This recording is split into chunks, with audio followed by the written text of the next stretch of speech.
What's up, everybody? I'm John Middlekauff. You know what I need you to do.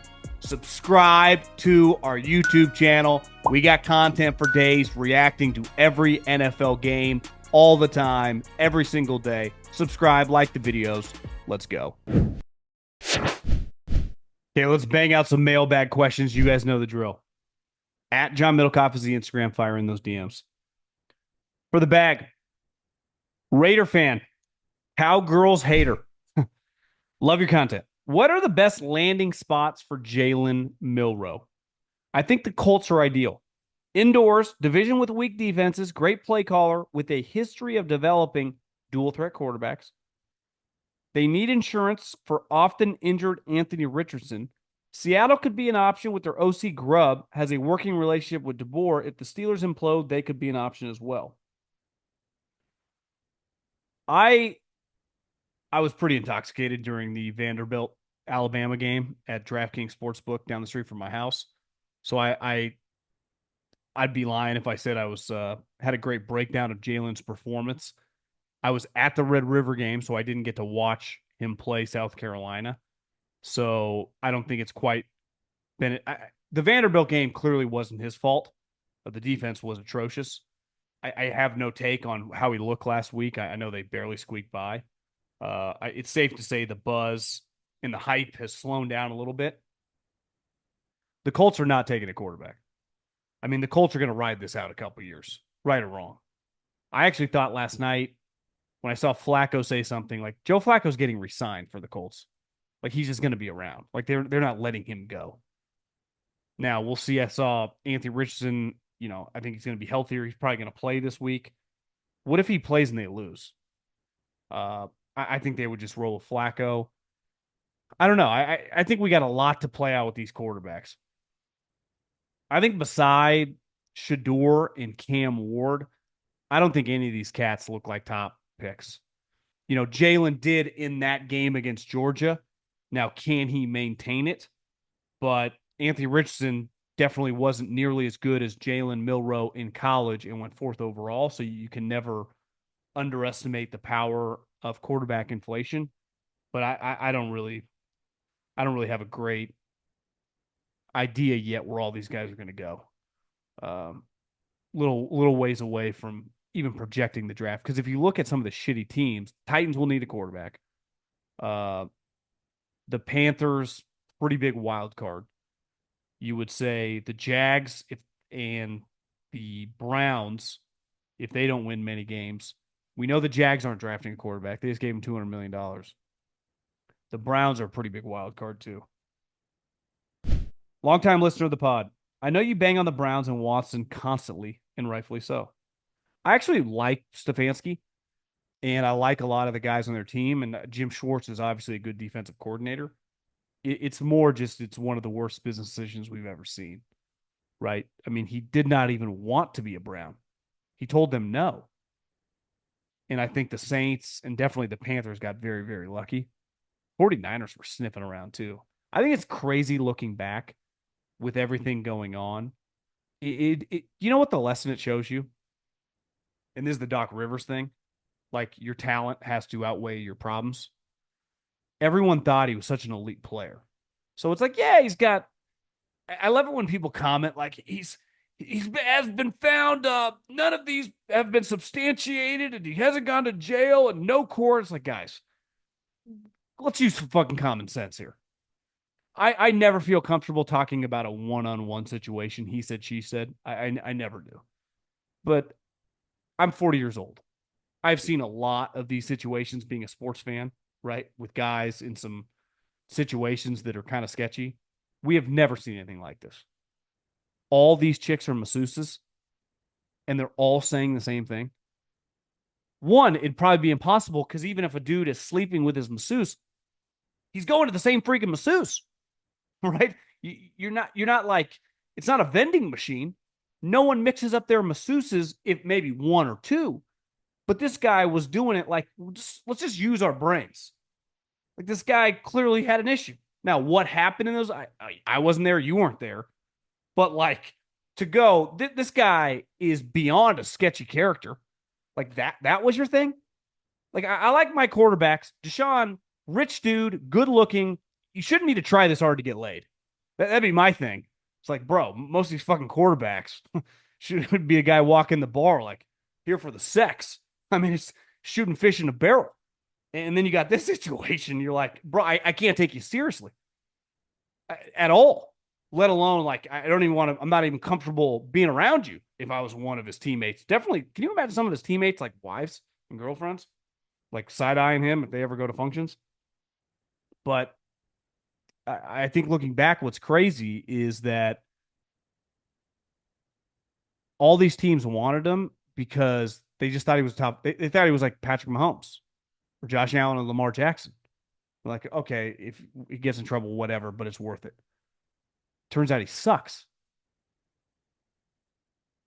It's just crazy how it played out. He just sent me a bunch of stats. Yeah, they're pretty ugly. Diehard Titan fan. Like, I just can't have my quarterback having situations.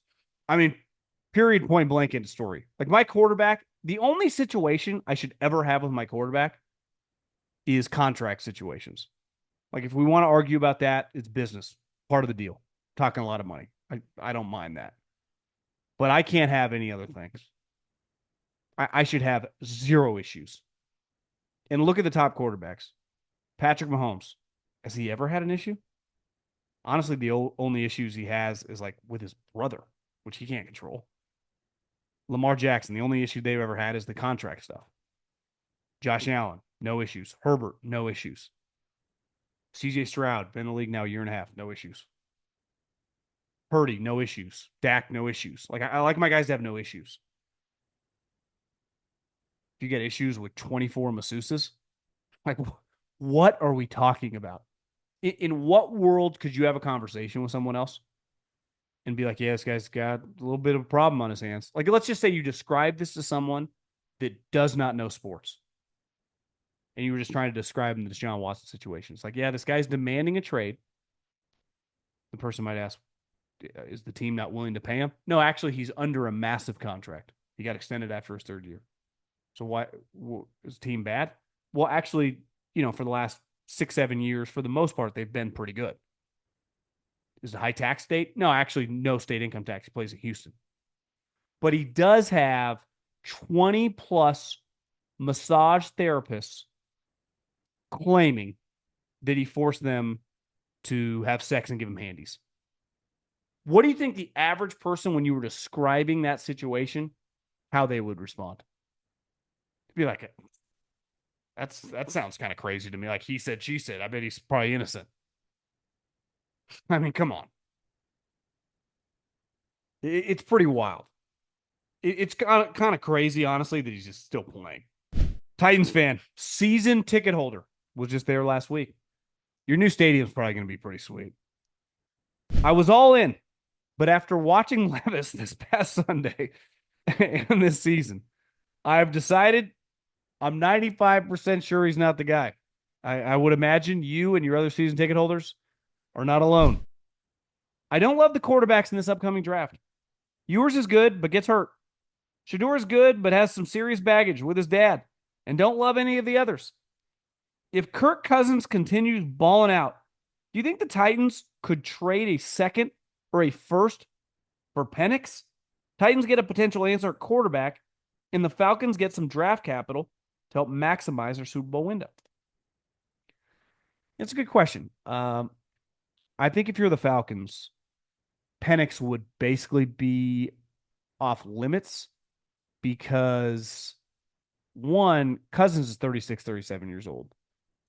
And you use this very valuable draft capital that you could have taken, a ton of different players, offensive linemen, defensive linemen. Couldn't take a skill guy because you've done that like 15 years in a row. But I think you just ride it out. I think you just keep saying no. I don't think you would give the asset away. So I would imagine, unless you would pay, an astronomical amount in terms of draft capital, like give your one, which is obviously going to be high, and even more, that they would even entertain it. The roller coaster of an NFL season is moving right along, and it promises to be a month full of tricks, treats, and of course, touchdowns. And DraftKings Sportsbook, an official sports betting partner of the NFL, is the #1 place to bet touchdowns. Running it from the 1 or an 80-yard bomb. We don't care how they score touchdowns. We want to bet on them. DraftKings heard us and is delivering. Ready to place your first bet? Try betting on something simple, like a player to score a touchdown. Go to DraftKings Sportsbook app and make your pick. Here's a reason for new customers to do a touchdown dance of their own. Bet $5 to get $200 in bonus bets instantly. Score big with DraftKings Sportsbook, the #1 place to bet touchdowns. Download the DraftKings Sportsbook app and use the code JOHN. That's code JOHN for new customers to get $200 in bonus bets when you bet just $5. Only on DraftKings. Been a daily listener for a while now. Wish we could see some more go low content, but I digress. Golf, the problem is when football starts, it just has to get put to the back burner. It just does. I follow even the offseason closely. Like, I had money on the President's Cup. I keep an eye on some of these random tournaments, but I see the numbers of people watching. And for the most part, some of the stories are just like, I just don't care that Greg Norman is not going to be the CEO anymore, or these stories. I have to talk football. I'd be doing everyone, starting with myself and the company and the partners that I'm in business with, a disservice. So it sucks. But that's why we're going to do more golf videos where I play, have some lined up, playing with some people, hopefully. Get back on the horse and the saddle with that over the next couple weeks. I haven't played golf in a couple weeks, kind of miss it.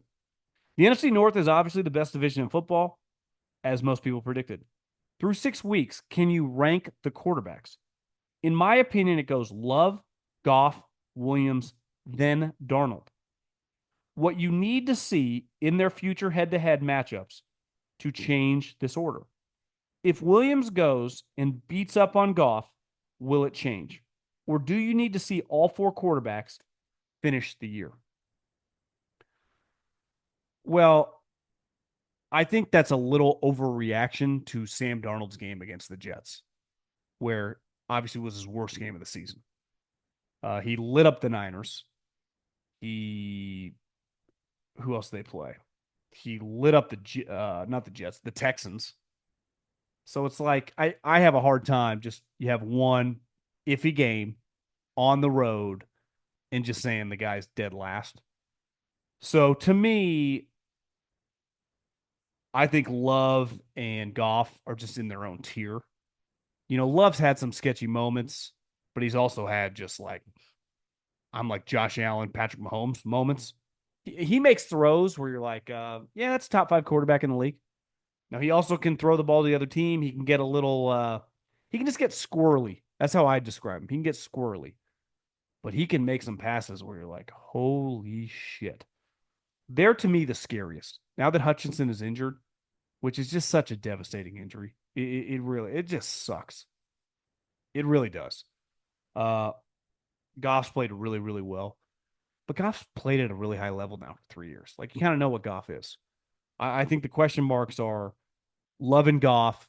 Can they just go on a super heater in the playoffs? Like, those are playoff teams. You would say Minnesota's a lock playoff team. I mean, because they went that back-to-back stretch of beating the Niners and the Texans was pretty damn impressive. But, you never want to peak too early. They got these games coming up. All of a sudden you beat the Lions. If they beat the Lions, I don't see under any scenario how they wouldn't be a playoff team. I guess Darnold could get hurt, and with JJ being out, their quarterback situation would be a mess. But you go 6-0 and you just beat the Lions. You got 6 games, so you would have 11 left. Like, what's the worst they're going to do in 11? Like, 5, even if they went 5-6, that would mean they went 11-6. That's getting you into the playoffs. And they're probably not going, 5-6 over 11 game stretch. I think the Bears are a pretty big wild card. They would be my team that, listen, I'm not trying to hate. You can only beat the teams you're supposed to play, and you've gone from a shitty team to beating the crap out of bad teams. That's a huge step forward. But I got to see Caleb do it against better defenses. What's good, John? Big fan of the pod. Uh, I've been listening since my senior year of high school, and now I'm a junior. Must be in college.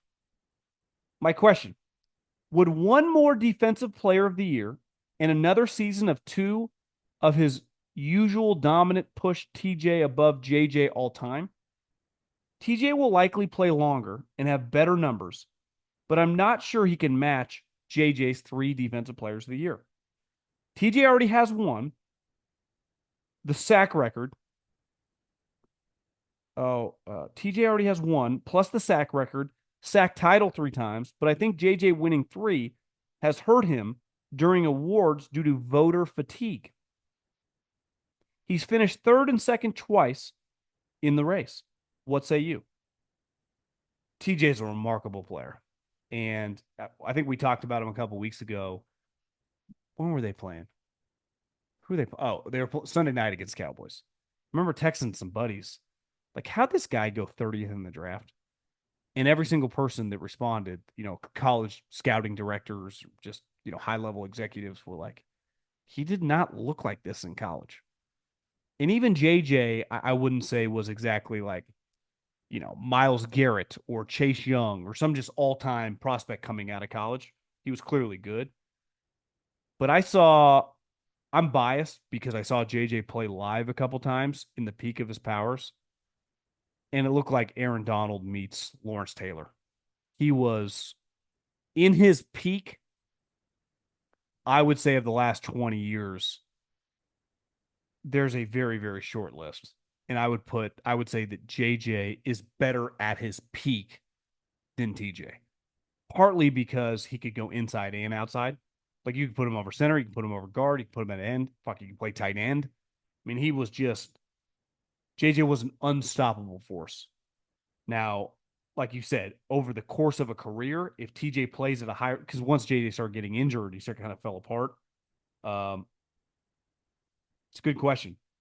I don't think TJ necessarily gets docked because of his brother.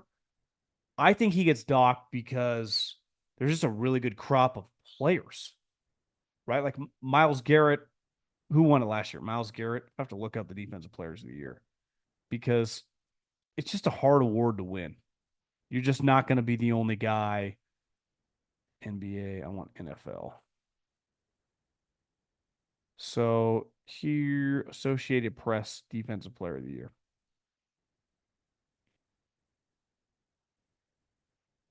So TJ won it in 21. Bosa won it in 22. Myles Garrett won it in 23. I mean, let's just go off the list since JJ Watt won his first one. 2012, JJ Watt. 2013, Luke Kuechly. 2014, JJ Watt. 2015, JJ Watt. That's when I saw him live. Holy moly. 2016, Khalil Mack, who I went to 8 or 9 Raider games that year. I guess it would only be 8 and 16. I went to them all the home games. He was fucking so good. 17 Donald, 18 Donald, 19 little curveball Gilmore, 20 Donald, 21 TJ. It's just hard. It really is. I would say that JJ is a better player than TJ in his peak. And TJ's damn good. But I don't think there's anything wrong with. You could argue that TJ's already established himself as a Hall of Famer, which is probably not breaking news. I'm a lifelong Chiefs fan. I grew up watching Derek Thomas and Neil Smith at Arrowhead with my father. Good memories. I grew up watching those guys on television. When I think Monday Night Football, when I was a kid in the 90s, my house in Davis, I think Chiefs. Marty Schottenheimer. Like Chiefs Broncos, 98, when I was like, how old would I have been in 98? 14. My question is this. There are some decided drawbacks of being a winning franchise like the Ravens, Buffalo, Niners, of course, Kansas City. You get a tougher schedule in a lower draft position. The Chiefs are getting what we consider a terrible bye week, 5, which makes for a long second half of the year. Wouldn't it be cool to reward the top teams with a bye week draft where the teams are ranked after the season is over and they go top to bottom and fill out the bye weeks as the team selects their preference? Thanks. I think the hard part about doing that is, the Chiefs get a lot of all the teams you named are a huge part of the business of the league in terms of Monday Night Football, Sunday Night Football, Thursday Night Football. So to make the schedule, you have to include all these 32 teams that you are kind of indifferent to when their bye is. Now, I hear what you're saying. Shouldn't you get the benefit of being able to choose your bye if you're good, just like the teams that suck get the high picks? But I don't think that would be possible in terms of the way the league does the schedule, which is obviously very, very complicated. Love the pod. Really enjoy your segments. I think Mulligan Monday would be a great addition to the lineup. I've never understood this, so maybe you can help me. But I don't see why teams with under 2 minutes that are down more than a field goal and just scored don't at least try an onside kick. Wouldn't it make sense to give yourself two shots at potentially getting the ball back? I was watching the Niners Seahawks game, and with 147 left and three timeouts, Seattle decided to kick it deep. Is it potential field position issue? If the team that's up recovers the onside kick on the 40 and gets stopped, then the team that's down would have to start the potential game-winning drive from the 25 or shorter. First kicking it deep, making a stop, and getting the punt around the 40 to start the potential game-winning drive. At that point in the game, wouldn't a potential onside kick recovery outweigh the extra 15 yards in field position? What am I missing? I think you're simply missing that the execution of an onside kick feels as likely as me handing you an 8-iron and taking you out to a golf course and telling you to hit a hole-in-one. Now, obviously, I would say an onside kick's more likely than a hole-in-one, but let's be real. When we're sitting on our couch or a coach on the sideline, the head coach, and he is forced to do an onside kick, what level of confidence does he have that that's going to work? It's basically slim to none. And if I kick the onside kick, the momentum of my potential comeback, again, I'm not talking analytics. There might be numbers that say you should. I just feel like what's the likelihood of an onside kick working? If I had to guess over the last 30 years, 1%, where what's the percentage of getting a 3-and-out? Now, you can't just go, what's the percentage of getting a 3-and-out over the course of 20 years? Because what's the percentage of getting a 3-and-out in that individual situation? Feels relatively high because most teams are not going to have the balls to throw it. So if you just stop the run, even the Bills the other day, right? Like, what did they do? Did they throw it to put the nail in the coffin? No.